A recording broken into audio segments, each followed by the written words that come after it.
মন্দিৰৰ ওপৰত তেনেকুৱা লিখা তাৰমানে ইংৰাজী অনুবাদ ছাৰক মই দিছোঁ, ছাৰে এটা অনুবাদ কৰিছে। মানে এনেধৰণৰ কাম কিছুমান মই কৰিছোঁ ছাৰৰ লগত। দুখন ছাৰৰ লগত, নৱকান্ত বৰুৱাৰ লগত মই এটা সান্নিধ্য পাইছোঁ। মই নৱকান্ত বৰুৱাৰ লগত সান্নিধ্য পালোঁ এনেকৈ, আচলতে মই তেতিয়া পাঞ্জাৱাৰী সাহিত্যৰ সম্পাদক। তাৰপিছতে মহিদুল ইছলাম বৰা শতবাৰ্ষিকী পতা হৈছিল অসমত, গোটেই অসম কলাক্ষেত্ৰত। তাৰে মই উদযাপন সমিতিৰ ছেক্ৰেটাৰী পাইছোঁ। তাৰপিছত কি মানে মঞ্চত মহিদুল ইছলাম বৰাৰ এই ক্ষেত্ৰত প্ৰাক্তন সভাপতিবিলাক আহিব লাগে, মই কৈছোঁ দেই সকলৰ কথা।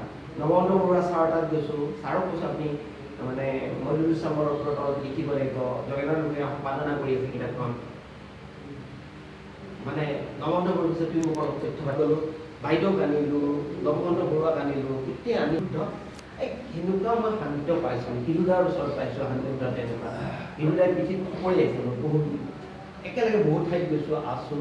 গতিকে এই পৰিৱেশটোৱে মোক বহুতখিনি চহকী কৰিছে দেই। আৰু সেইখিনি মই আচলতে আপোনালোকৰ লগত শ্বেয়াৰ কৰিব খুজিছোঁ দেই। মই কেতিয়াবা যদি আমি অকল সেই কবিতাৰ আলোচনা কৰোঁ, এনেধৰণৰ কথা কৈছিল মোক, কি ধৰণে এটা বস্তু চাব লাগে।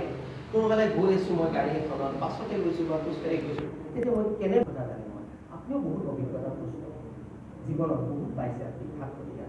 মই ভাবোঁ কবি সেইসকলে বেছি উৎকৃষ্ট কবিতা লিখিব যাই জীৱনত সাত কবিতা পাইছে।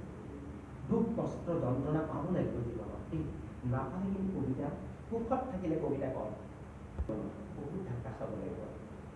অকল কবিতা পঢ়িব লাগে, কবিতাটো পঢ়িব লাগে এইকাৰণেই পঢ়িব লাগে মানে বিদেশী কবিতাবিলাকৰ আমাৰ মানে সকলোৱে চাবচোন কবিতাৰ অনুভৱ কৰিলে যদি কবিতা চাব, নিলিমৰ কবিতা চাব নাইবা আপুনি হিৰুদাৰ কবিতা মানে এই যে যিটো ষ্টাইলটো পেটাৰ্ণটো যিটো মানে এইটো বেলেগ বেলেগ